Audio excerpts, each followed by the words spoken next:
Hi, and thanks for logging on to the Daily DVAR halacha. And here's a brand new halacha for you, and it's for Tuesday, April 1st. Okay, a reminder that Tuesday, April 1st is Rosh Chodesh.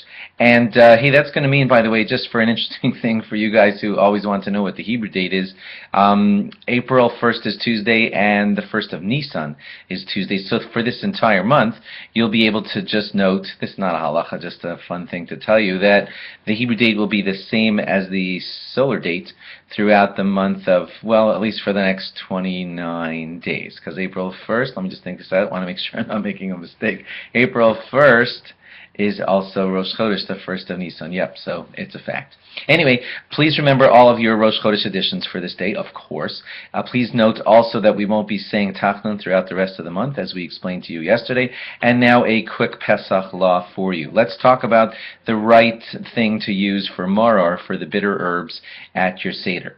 Some people will use horseradish. Okay, that's totally fine. But a couple things to say about horseradish. Just in case there's one or two of you out there who think that it's okay to use horseradish out of a jar that's store-bought, you know, the kind that has sugar and vinegar and all kinds of stuff added to it, well, that's not proper. When we say horseradish, we mean just straight horseradish, not the stuff that you buy that's full of sugar and beets and coloring and all that. Just straight horseradish if you're eating horseradish at your Seder. Now, speaking of straight horseradish, there are some rabbis who believe that if you just took a bite straight off of a horseradish root, and good luck to you if you do that, then you're not really tasting bitterness, you're tasting sharpness, because that taste is beyond bitter, it's just like fire.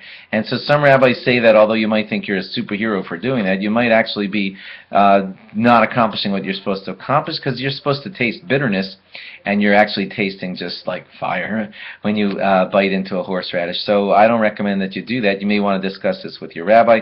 What a lot of rabbis recommend is that you grind the horseradish yourself, let's say on Erev Pesach, and leave it on a plate or something out in the open. It will lose its fire sharpness and it'll just become regular bitter. But speak to your rabbi, not all rabbis agree, and that way you're eating normal, just plain bitter horseradish that had been ground up on Erev Pesach.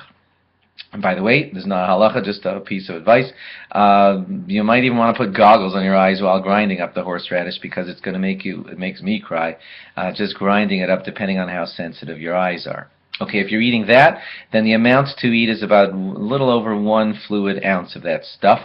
That's like, think of a bathroom cup that holds 3 ounces, about a third of that. And good luck if you're doing it that way. Now, if you want to eat horseradish in the other style, which is to eat, maror, the bitter herbs, in another way, then a lot of people recommend eating romaine lettuce. Romaine lettuce is bitter, but way, way, way less bitter, and halachically it is still a proper thing to eat for the maror. The only thing to note if you're using romaine lettuce is that it must be washed and checked very carefully to make sure that there are no teeny bugs. You're not allowed to swallow a bug on, first of all, it's gross. No, I should say second of all, it's gross. But first of all, it's against the law. By Torah law, you're not allowed to swallow a whole bug, even if you can't see it. So you might inadvertently swallow a whole bug if you don't wash and rinse your romaine lettuce. Do that before Yom Tov arrives to make sure you can actually even put a little bit of liquid detergent on it, like the dishwashing stuff. Wash it off, and then hopefully, and look at it carefully. You might want to use a special light, and then make sure that there are no bugs on it, and then it's very, very easy. You would have to eat like for the measurement, the proper measurement of the bitter herbs of romaine lettuce, it would be about 1 big leaf of romaine lettuce, but that's quite easy to eat, says me. So those are your two choices. For those of you who have heard that endives is an option, it's really tricky because we don't really know which kind of endive is the right one, so that's not recommended. It's got to be horseradish, not out of a jar, and romaine lettuce, well rinsed. Thanks for logging on, and log on again tomorrow for more. Bye-bye, and a good Chodesh to you.